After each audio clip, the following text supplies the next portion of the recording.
Welcome to the Health Daily Show, your go-to where leaders, founders, investors share insights on growth, innovation, business building. I'm Chitra Nabat. Joining us today is David Dill, CEO of Lifepoint Health. David, welcome. Thank you for joining us. Well, thank you for having me, and I'm excited to be here. Lifepoint Health owns and operates 60 community hospitals in almost 30 states, more than $8 billion in revenue. Share with us the scope and scale of Lifepoint Health. Yeah, it's been an exciting journey for our company. Our company started in 1999, so we are about 24 years old. And to watch the growth and the evolution of the company, so today we have over 60 community hospitals that you referenced. In addition to those 60 community hospitals, we also own 30 rehabilitation hospitals that we acquired last year. And just at the beginning of this year, we acquired 20 behavioral hospitals. So we now have a network of over 50 facilities that aren't community-based acute care hospitals. So a combination of those two, and I know we're going to talk a lot about innovation here a little bit later on in the discussion. That is what, across 30 states, a little over $8 billion in revenue and 54,000 team members around the country. What's unique and challenging about serving this diverse population across these diverse facilities, areas of care, markets? Yeah, so we are in so many different communities across the country, and I enjoy traveling. I've been to all of these communities over time, and every one of them are different. So on one hand, that creates a very interesting opportunity for us to learn and see the diversity. And so while we have very specific playbooks on regulatory issues, quality, compliance, things like that, we really don't have a playbook that we take into community. So that gives us the opportunity to build playbooks that are tailor-made for the specific community.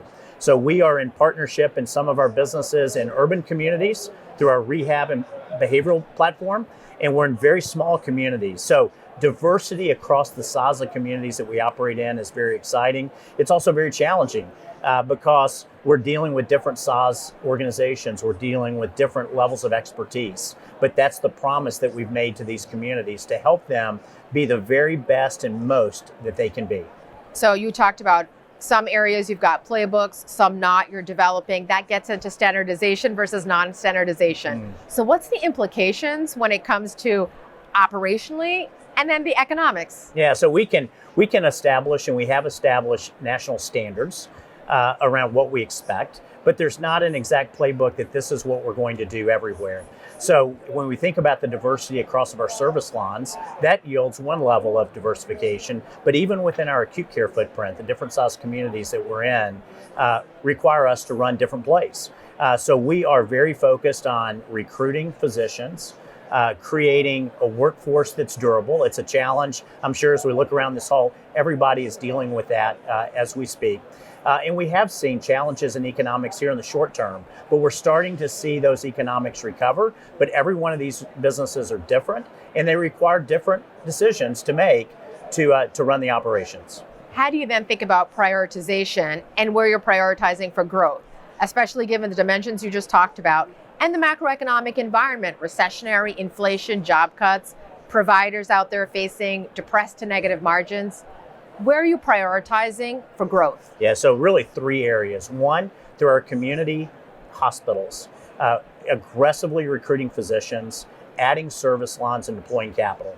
So that still represents over 80% of our company. And so the big growth engine in the company is to restoring our volumes back to where they were several years ago before the pandemic. So that's number one. Number two, through the pandemic, we diversified. We diversified into rehabilitation hospitals and behavioral hospitals, an expansive pipeline and opportunities to continue to grow there. We're cutting ribbons, we're making announcements, we're entering into partnerships with strong partners, and I expect that roughly 50 facility platform to grow to 75 to 100 here over the next couple of years. And third, and probably most important to what's happening in this hall today, is around innovation.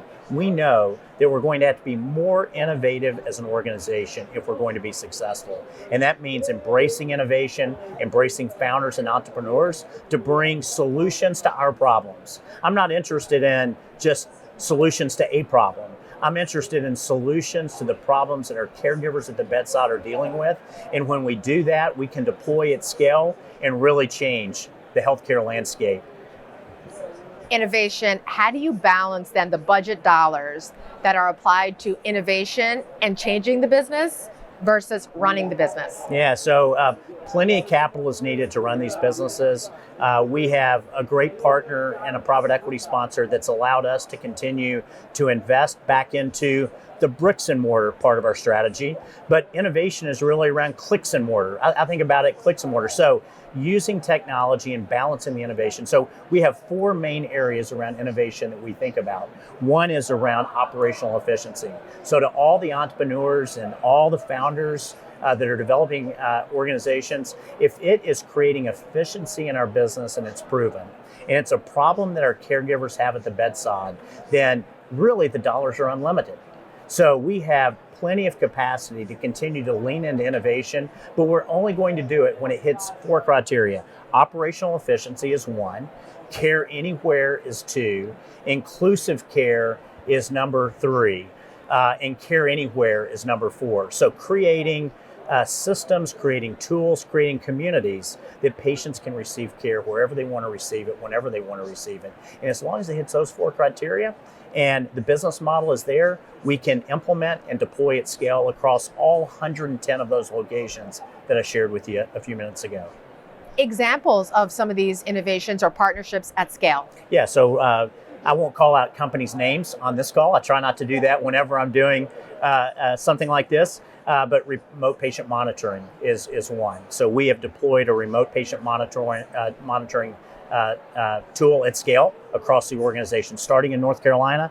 Now we're spreading out throughout the country, using AI to detect pre-cancer cells in patients by using all of the images that we're doing around the country every single day. Instead of an image being done one time, we can then send it through artificial intelligence to learn more about what could be happening inside of the body of that patient to detect something earlier. So those are great examples of improving care, helping people stay close to home with their providers.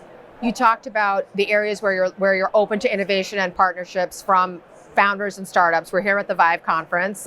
You were surrounded coming in, and you're probably surrounded going out by founders who want to get a contract, get business with you. What's the bar they have to show or pass that they're ready for prime time, ready to do business with Lifepoint Health? Yeah, I am ready to enter into relationships with entrepreneurs across that scale. It doesn't absolutely have to be a proven model. Through our venture studio work with 25 Madison, we're launching new companies today with entrepreneurs. Entrepreneurs will come to the table, then get in an airplane and go visit some of our locations, listen to the problems that our caregivers are dealing with. And as those entrepreneurs develop new solutions, we can deploy those at scale. Certainly if something is more developed that has a proven track record, as long as it's focused on those four things I talked about earlier. And really in this environment, for me, it's about operational efficiency, creating more efficiency so that our precious caregivers, the precious resource that we have in our caregivers, can operate at the top of their license and do more. Operational efficiency, that gets into your private equity owner, Apollo Global Management, who has majority ownership in Lifepoint Health since 2018. What's the engagement model? Where have they added value? Yeah. On the financial re-engineering or engineering side and operationally? Yeah, so Apollo for me, I've been part of the organization at Lifepoint since 2007, so for 16 years. For the first 12 of those 16 years, we were a public company. And in 18, we went private with Apollo. At that time, they asked me to step in the role as the CEO of the organization. We integrated companies together. We're still acquiring companies together. They have just been fantastic partners for me and for our company. The financial structure, the financial, I don't call it engineering, but financial strategy work, that's really what they excel at. And I feel like I get an advanced MBA degree every day when I'm working with them. In fact, they're here today working at our offices. They flew in this morning and we'll be in a full day of meetings. They're not here very often though. They're here when they need to get here, when they need to be here to visit with our team. And they help me with strategy as well. Day-to-day operations are left up to our company. So all the day-to-day operations of decisions that we're making, of investments that we're making in our people, those are decisions that our executive team is making internally. Apollo really comes alongside. Yes, they want to know about those investments. So we have a very open, transparent book with them. But when it comes to strategy and how we build the capital structure of the company for the long haul, that's really where they come to the table and have helped us tremendously and have allowed us to make big investments in innovation, investments in rehab, investments in behavioral to change the footprint of the company to make us a more durable organization. Leadership. In life, business, career, there are rules, norms, codes to how things are done. Where have you been a code breaker and how did you do it? I don't know if I've ever been a code breaker. I try not to take myself too serious. I have a painting on my wall that's I look at every day. I looked at it this morning when I was talking to one of our team members this morning, and it's a great reminder for me of where I've been from, where I came from, and where I want to go as an organization and where I want to go as a person. So it's a sunrise picture. I'm an optimist. I love the mornings. I go get my morning coffee, and I do my best thinking in the morning. So I think our company is forward thinking.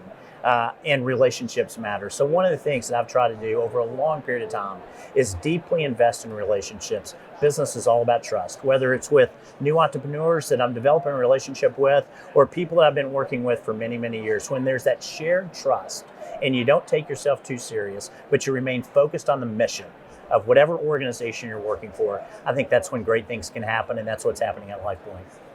David, it's been wonderful to have you on. Thank you so much. You bet. Thank you very much. It's been great. And I look forward to walking around the hall and meeting with so many different people here. Thank you for having me.